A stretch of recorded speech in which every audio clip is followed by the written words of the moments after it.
if homeowners are looking at building ultra modern homes like this one, you have to think through all the details from the very beginning. So how are you heating and cooling the home?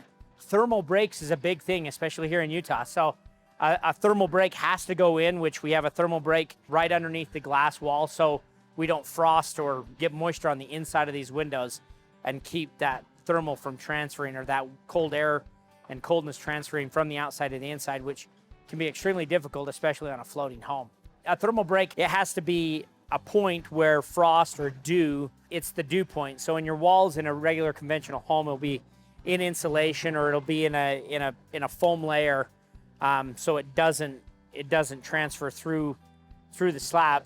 In a home like this, where I have so much glass, there's glass everywhere, but then I also have radiant heat that's transferring from the outside to the inside, and I have this radiant on a snow melt system and this radiant on a radiant system to heat the home.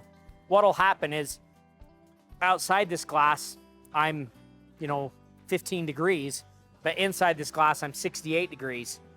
So if I don't have a thermal break in my slab, like I do here, where that frost or that thermal transfer of air happens in my thermal pocket, it'll actually transfer that coldness 4 or 5 feet inside my slab, and thus it'll actually create moisture inside the room, and it'll fog your glass.